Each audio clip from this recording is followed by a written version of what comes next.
Hadir juga di GBK malam ini di Mata Najwa Daniel Alexander Siagian dari LBH Surabaya Pos Malang. Mas Daniel, terima kasih sudah hadir dari Malang untuk ke GBK. Teman-teman LBH yang mendampingi korban, boleh digambarkan apa saja langkah-langkah yang diambil LBH sampai saat ini, Mas Daniel? Ya, yang pertama langkah yang dilakukan LBH jelas ya, kita melakukan inventarisir dan kemudian penelusuran terhadap korban, saksi mata yang hari ini yang ada di Malang. Begitu kan, kita sudah mulai turun rumah ke rumah dan kemudian itu bisa kita rangkai dan memvalidasi beberapa kejadian dan kronologi yang tersampaikan di media sosial itu, Mbak. Jadi begitu selama 5 hari kebelakangan ini, Mbak. Bagaimana menggambarkan suasana hari-hari ini yang dialami oleh teman-teman Aremania dan juga teman-teman lain di Malang? Suasananya seperti apa? Suasana yang pertama pasti duka, Kak. Itu duka yang nggak bisa kita nafikan lagi. Yang kedua, suasananya ada kekesalan yang luar biasa, ada kekecewaan yang luar biasa, ada kritik yang luar biasa. Teman-teman yang hari ini ke Malang tidak lepas di persimpangan jalan Pak Mahfud. Ada usut tuntas, mohon maaf, aparat pembunuh gas air mata versus air mata ibu. Dan beberapa kritik-kritikan yang dipampang, usut tuntas, pengamanan pembantaian berkedok pengamanan. Itu kondisi yang bisa kita gambarkan yang hari ini ada di Malang, Mbak.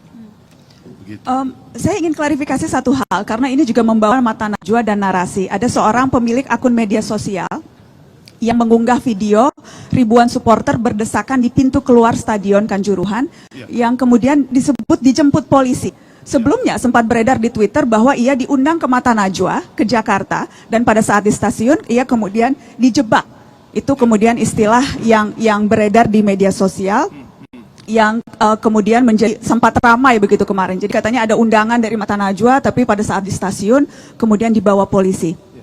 Saya ingin klarifikasi, pemimpin redaksi narasi Zen RS telah berkontak langsung dengan sang pemilik akun dan yang bersangkutan mengklarifikasi seperti ini, teman-teman.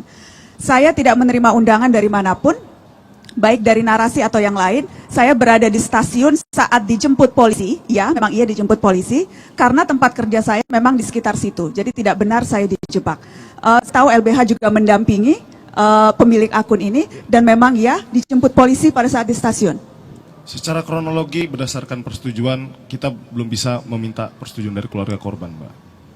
Bahwa secara kronologi benar, tetapi untuk seterusnya kita harus meminta persetujuan dari keluarga korban yang posisinya dijemput ataupun dilakukan secara tindakan ilegal itu, Mbak. Ya, karena informasi yang kemudian kami dapat dan sudah diklarifikasi langsung, ya dijemput oleh polisi selama beberapa jam kemudian berada di kantor polisi.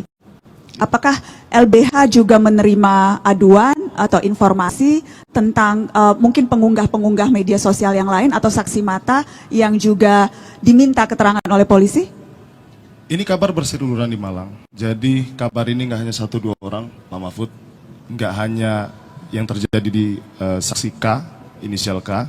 Tetapi situasi yang saya gambarkan hari ini di Malang adalah adanya intimidasi dan teror terhadap orang-orang ataupun saksi-saksi mata yang ingin menyuarakan pendapatnya. Intimidasi teror tersebut yang berdasarkan dari Kak Nana bilang itu merebak ada di Malang. Sehingga kita coba memastikan ataupun meyakinkan dari setiap saksi-saksi mata itu untuk tidak takut mengunggahnya. Karena apa yang terjadi di si inisial K ini adalah bentuk terhadap pembatasan ataupun pembungkaman terhadap fakta-fakta yang terjadi di lapangan. Kami duga seperti itu, Kak. Jadi kondisinya adalah banyak intimidasi, potensi intimidasi yang berpotensi untuk membungkam ataupun menutupi ataupun mengkaburkan fakta yang terjadi di lapangan. Pak Mahfud, yang jelas kalau saya dapat banyak sekali pesan Pak di media sosial dari orang yang mengaku khawatir dan was-was tindakan mereka mengunggah video ke media sosial itu akan bermasalah dan dipersoalkan aparat. Jadi ketakutan itu ada, Pak Mahfud. Iya, saya juga dapat pesan yang sama. Lalu kenapa? Kan bisa orang yang menteror orang itu mungkin sesama warga masyarakat, tapi juga bisa aparat, bisa apa, nanti kan kita sebenarnya bisa selidiki itu kalau memang mau melapor gitu. Di tempat saya mungkin jauh lebih banyak daripada yang sampai ke Mbak Najwa ya, laporan yang pro kontra gitu, yang seperti itu tadi. Kenapa? Apa yang bisa dikatakan Pak? Tidak usah takut, tidak akan dijemput aparat atau bagaimana? Tidak apa-apa dijemput aparat atau bagaimana Pak? Enggak. Artinya itu akan diselidiki, ya sebaiknya jangan takut gitu. Kenapa harus takut? Tapi kan gampang saja sebenarnya. Anda diteror melalui HP nomor berapa kalau itu WA atau pesatu gitu. Nanti kita cari gitu. Tetapi kalau hanya begitu kan banyak tuh video-video kadangkala narasinya beda dengan yang terjadi di lapangan. Terjadi kerusuhan gitu tapi yang bersuara lain dari tempat jauh, itu kan banyak temuan-temuan di polisi ya. Kita juga mau uji itu tadi yang ada suara begini apa betul suara pada saat itu, jangan-jangan gambar disebarkan lalu suara dimasukkan. Itu terhadap orang yang membela Arema juga ada yang begitu, yang membela polisi begitu, banyak sekali yang membela ini. Makanya kita akan selidiki gitu, karena ini era IT gitu. Nah, itu sebenarnya kita juga akan tanya, kenapa Anda bawa gas air mata? Kan tidak boleh. Nanti kita selidiki siapa yang mengendalikan ini. Sementara saya ngopeng-ngopeng misalnya polisi yang berpengalaman di lapangan mengatakan gini, Pak, kalau situasi seperti itu yang pegang komando tidak jelas lagi. Kadangkala orang berbisik dari belakang sudah dianggap perintah, kadangkala orang memprovokasi dari depan dianggap perintah. Itu semua nanti kita teliti, kan ada jejak digitalnya. Misalnya apa betul bahwa orang turun tuh lalu disemprot, itu kan ada CCTV-nya, jam sekian, detik sekian, siapa yang turun duluan, siapa yang nyemprot duluan, nanti akan ketahuan nanti. Ini soal anu aja gitu. Kami sedang memvalidasi itu semua dan nanti akan diumumkan. Kita juga nyalahkan, loh polisi kok ngawur banget gitu bawa penyemprot gitu. Yang tadi disebut di pintu 13, yang saya tahu di pintu 12 itu tertutup, lalu curam begini, orang rebutan ke situ, mau keluar ndak bisa.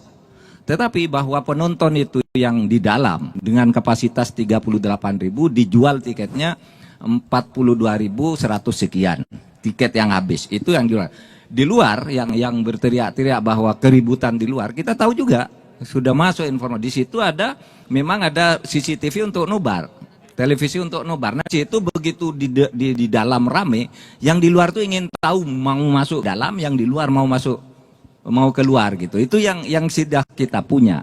Tapi jangan khawatir, nanti akan diungkap apa sebenarnya, bagaimana konstruksi peristiwanya gitu. Nah, langkah-langkah jangka pendeknya sudah diambil oleh pemerintah. Pertama, Presiden sudah perintahkan juga menyesalkan tuh, kenapa bisa ada gas air mata, kata Presiden. Saya bilang begini, karena saya tidak perhatikan, Pak, tanya gas air mata itu kalau ditembakkan gitu, kalau di atas ada tutup itu bisa berbahaya. Enggak, saya pernah ke sana, enggak ada tuh tutupnya, itu terbuka. Harus diteliti itu. Jadi Presiden perhatiannya tinggi terhadap masalah gas ini, bukan soal curam apa itu karena bicara curam ini dari sudut teknis kestadionan. Tapi Presiden malah lebih tahu dari saya lah, paling tidak suasana lapangan. Saya sudah pernah ke sana, enggak ada tutup di atas katanya. Mestinya kalau gas air matanya tidak berlebihan atau tidak daluarsa misalnya, enggak akan menyebabkan seperti itu. Nah, Presiden tuh tahu yang begitu itu. Sehingga keliru kalau orang mengatakan kok Presiden perhatiannya cuma tangga, bukan itu. Itu waktu melihat tangga mengatakan begitu. Oh, ini salah nih gitu. Sebelum itu dan ketika memanggil saya membentuk TGPF itu karena memang perhatiannya bukan hanya itu. Beliau bilang itu 1 gas air mata, 2 profesional politis, 3 regulasi, 4 peran supporter, lalu penyelenggara, semua itu teliti. Sampaikan ke saya dalam waktu singkat karena masalahnya udah jelas. Tapi saya katakan, Pak, kalau neliti gitu tidak cukup waktu seminggu 2 minggu, saya bilang. Saya minta 1 bulan. Enggak, dipercepat. Oke, kita usahakan nanti sehingga kita 24 jam nih bekerja terus tim ini. Sekarang udah ada bersebar di mana-mana, nanti tengah malam kita pakai lagi video conference, pakai WA gitu. Apa perkembangan terakhir, apa analisisnya gitu. Jadi kami akan bersungguh-sungguh gitu. Kita juga nyalakan polisi untuk sementara ini, oleh sebab itu sudah diumumkan tersangkanya, sudah dicopot pejabatnya. Nanti kalau ada temuan lain, siapa ini yang memulai itu kita lihat gitu. Jadi sebenarnya kalau itu kan tidak ada kehilangan CCTV, tidak ada CCTV yang disambar petir, itu tinggal dibuka lagi aja siapa yang mulai dulu gitu. Kan gampang kalau itu. Itu sudah diamankan semua, nanti direkonstruksi aja dari situ.